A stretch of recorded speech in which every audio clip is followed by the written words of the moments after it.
उन्होंने कहा था कि हम लोग उन्होंने शब्द इस्तेमाल किया था, ये दत्त ने कहा आजाद से, कि हमने डिक्टेटरशिप ऑफ द प्रोलेटेरियत लफ्ज इस्तेमाल किया था। तो डिक्टेटरशिप ऑफ द प्रोलेटेरियत शब्द जो है वो बिल्कुल कम्युनिस्ट टर्म है, जो सोवियत यूनियन में या रूसी इनकलाब में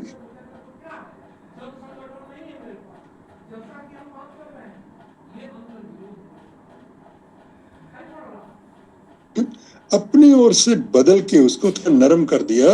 और उसने कह दिया कि एक तरीके से डिक्टेटरशिप लफ्ज को बदल के यूनिवर्स ऑफ द प्रोलेटेरियत कुछ ऐसा कर दिया, मैंने sovereignty sovereignty of the proletariat, sovereignty of the proletariat. तो ये जाहिर है कि भगत सिंह तो उस समय लेनिन के ही मार्क्स और लेनिन के जो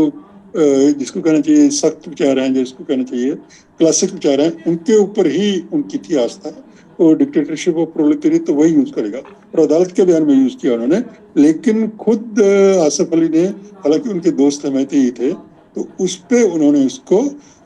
सॉवरेंटी ऑफ द प्रोलेटेरियत शब्द इस्तेमाल उसके बदले में कर दिया। ये किताब हम कोशिश कर रहे हैं कि दोबारा छप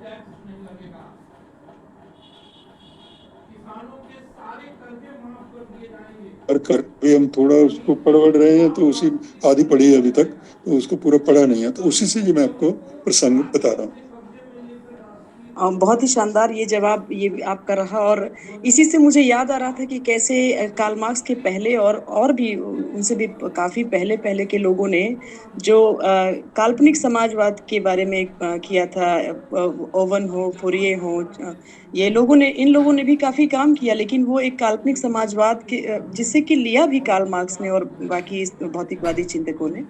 और वो काल्पनिक समाजवाद से वैज्ञानिक समाजवाद की बात जब मार्क्स करते हैं या लेनिन करते हैं, भगत सिंह उसी रास्ते की बात करते हैं। उनके कई लेखों में वैज्ञानिक समाजवाद जैसा शब्द आता भी है।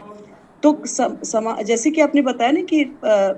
सर्वहारा की तानाशाही, डिक्टेटरशिप ऑफ प्रोलेटेरियत की जो आपने बात की, इससे बहुत लोग डरते हैं और सोचते हैं कि ये तो क्या किस्म की चीज़ है, उनका अपना अवसरवाद भी इसमें होता है। जो वर्ग को मानेगा वो समझता है कि ये क्यों ज़रूरी है और क्यों इसका आना एक ऐतिहासिक सच की तरह है। तो इसी को लूज़ करते हैं या इसी को एक एक उसका उसकी नोक उसकी धार को कम करने के लिए तरह-तरह के शब्द और तरह-तरह के सोशलिज़्म